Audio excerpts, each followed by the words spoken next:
রাধে রাধে বন্ধুরা, শুভ সন্ধ্যা। দেখতে পাচ্ছ আমাদের বাজারের নাম সোনাখালি সর্বজনী হরিসভা।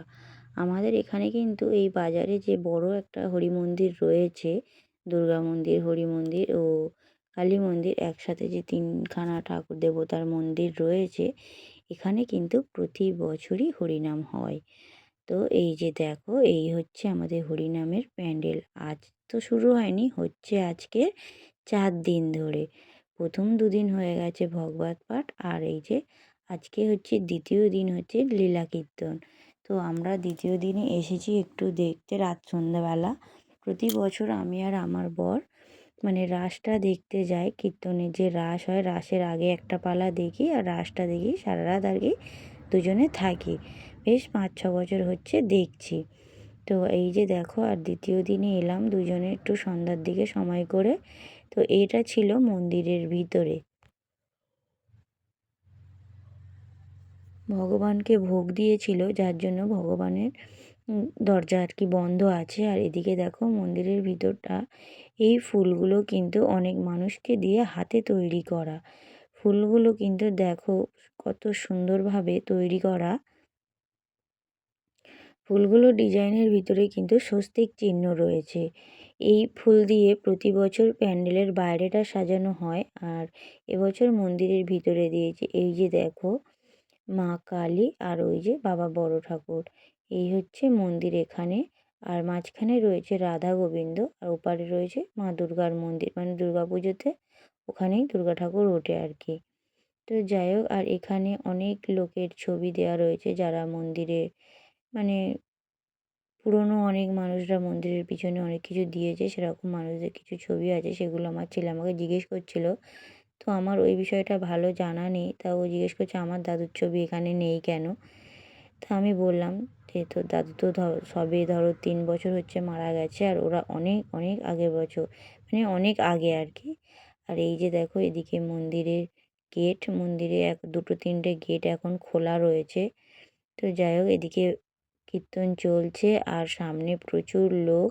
তো এর থেকে আরও লোক বেশি হবে লাস্ট দিনে, মানে লাস্ট যেদিন লীলা কীর্তন হবে ওই দিন একটু বেশি ভিড় হয়। আর এই যে গত 2-3 বছর হচ্ছে মানে লাইভ শোতে দেখাচ্ছে, ফেসবুক বলো ইউটিউব বলো, লাইভ শোতে দেখাচ্ছে। তো যার জন্য যে যে বছর থেকে শুরু করেছে সে বছর থেকে কিন্তু এখানে লোক একটু আসা কমে গেছে। মানে এখন তো সবার হাতেই ফোন না, তাই বেশিরভাগ লোক হয়তো এখন ফোনে বসে দেখে। তো যাই হোক, তবু মোটামুটি ভালোই লোক হয়েছে। এই যে এদিকে কীর্তন চলছে, ভালো লাগে, বেশ ভালো লাগে ধৈর্য ধরে বসে দেখতে পারলে। ভালো লাগে এগুলো মন দিয়ে শুনতে পারলেই ভালো লাগে। তো যাই হোক, আমরা এসেছিলাম, আমার বর দোকান বন্ধ করে বলছে, আর ছেলেটাও বলছে একটু ঘুরে আসি চলো। এই যে দেখো, ছেলে এখানে দাঁড়িয়ে আছে, ও এসেছে কিন্তু বেশিক্ষণ দাঁড়াবে না বা বসবেও না। তো আমার শাশুড়ি মা আছে, যায় দুপুরবেলা দোকান বন্ধ করে একটা করে পালা দেখে আসে, আবার এদিকে রাত্রে দোকান বন্ধ করে পালা দেখে আসে। মানে পুরো সারা রাত ধরে 2 দিন হয় না, এই অনুষ্ঠানটা চলে প্রায় 8 দিন ধরে। প্রথম 2 দিন হয় ভাগবত পাঠ, তারপরে হয় 3 দিন লীলা কীর্তন, আচ্ছা 2 দিন আছে হরিনাম সংকীর্তন আর কি, আর তারপরে লাস্ট আছে নগর কীর্তন ও ভোগ বিতরণ। মোট এই করে 8টা দিন মন্দিরে একেবারে উৎসব লেগেই থাকে। দেখতে দেখতে প্রায় 4 দিন কেটে গেছে, আর 4টে দিন রয়েছে। এদিকে দেখো প্রচুর লোক হয়েছে। এই যে, তো অনেক দূর দূর থেকে লোক আসে এই আমাদের সোনাখালিতে হরিনাম শুনতে বা দেখতে।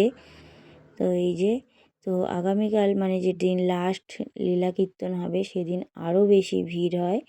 তো সেই দিন যদি আমি যাই, তো সেই দিনের ভিডিওটা অবশ্যই তোমাদের সাথে শেয়ার করব। যে দেখো কত মানুষ কিন্তু সংসারের কাজকর্ম সেরে সন্ধ্যাবেলা এসে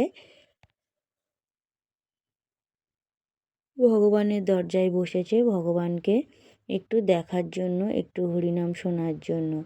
তো যাই হোক, তারপর আমরা বাড়ি চলে যাচ্ছিলাম, আর এই যে দুটো আইসক্রিম নিয়েছে, মানে একটা বর খাচ্ছে, একটা ছেলে খাচ্ছে। ছেলে তো সবসময় বেশিরভাগ সময় আর কি এই অরেঞ্জ আইসক্রিমটা পছন্দ করে, তাই ও ওটা নিয়েছে। আর আমার বর নিয়েছে কর্নেটো। তো একটা আইসক্রিম আমি আর বর খেলাম। যে কোনো জিনিস, একটা জিনিস দুইজনে ভাগ করে খাওয়ার মজাটাই আলাদা। তাই ওইটা ও আর আমি ভাগ করে খাচ্ছিলাম, আর এদিকে ছেলে এটা নিয়ে বারবার আমার মুখের ধারে ধরছিল বলে তা আমি বেশ খানিকটা কামড়ে নিয়েছি। নেওয়ার পরে ও বলছে, তুমি সব খেয়ে নিলে? তো এই নিয়ে আমার সাথে একটু তর্কতর্কি চলছিল, মানে আমার পিছনে কিভাবে লাগা যায় আমার ছেলে সেই ফাঁদটা পেতে রাখে, যে কীভাবে মায়ের সাথে লাগা যায় আর কীভাবে ঝগড়া করা যায়। আর ওই যে দেখতে পাচ্ছ পিছন দিকে ফুলকপি বিক্রি হচ্ছে 10 টাকা পিস, বেশি না, বড় বড় ফুলকপি 10 টাকা পিস বিক্রি হচ্ছে। তো বর নেওয়ার কথা বলেছিল, আমি বললাম যে না, আগামীকাল আমাদের রান্না বান্না হবে না, পান্তা খেতে হবে, তাই ফুলকপি নিতে হবে না। তারপর আমরা এখান থেকে চলে যাচ্ছি এখন বাড়িতে। তো বন্ধুরা, ভিডিওটা ভালো লেগে থাকলে লাইক, কমেন্ট, শেয়ার ও সাবস্ক্রাইব করে দিয়ে পাশে থেকো। সবাই সুস্থ থেকো, ভালো থেকো ও আমার পাশে থেকো। ভিডিওটা আমি এখানেই শেষ করছি। ধন্যবাদ বন্ধুরা। আর ফুলকপি যদি নিতে চাও তো চলে এসো। টাটা।